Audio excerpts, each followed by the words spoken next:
মানে ওরাও এত খারাপ, আমার অনেক মাসছে, আমার গলার মাঝে টিপছে, তারপর উমলা পেঁচাইছে, পেঁচাই ওরা।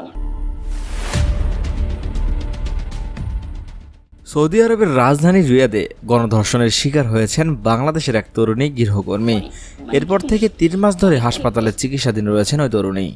সংসারের অভাব ঘোচাতে গৃহকর্মীর কাজ নিয়ে গত বছরের 4 অক্টোবর সৌদি আরবে পাড়ি জমিয়েছিলেন ওই নারী।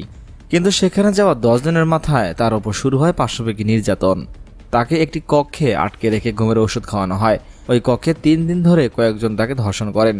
নির্যাতনের এক পর্যায়ে জ্ঞান হারিয়ে ফেললে তাকে রিয়াদের হিমুসি হাসপাতালে ভর্তি করেন ধর্ষকরা। সেখানে 3 মাস চিকিৎসা নেওয়ার পর কিছুটা সুস্থ হয়ে উঠেছেন ওই তরুণী। এর মাঝে গত রবিবার তাকে হিমুসি হাসপাতাল থেকে 150 মাইল দূরে তৌমির হাসপাতালে হস্তান্তর করা হয়। সেখানে ভাঙা গলায় একটু একটু করে বলতে শুরু করলেও বিছানা থেকে উঠতে পারছেন না তিনি। তৌমির হাসপাতালে কর্মরত এক বাংলাদেশি বলেন, কিভাবে নির্যাতনের শিকার হয়েছে তা ভাষায় প্রকাশ করা যাবে না। ধর্ষণের পাশাপাশি শরীরের বিভিন্ন স্থানে আঘাতের চিহ্ন পাওয়া গেছে তরুণী গৃহকর্মীর।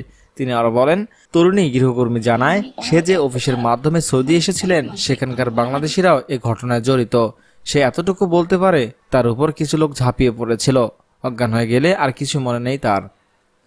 এ ঘটনায় সৌদি আরবে বাংলাদেশি দূতাবাস ও বাংলাদেশ সরকারের হস্তক্ষেপ কামনা করে অপরাধীদের বিচার সুনিশ্চিত করে তাকে দেশে পাঠানোর দাবি জানিয়েছে ভুক্তভোগী ও ভুক্তভোগীর পরিবার।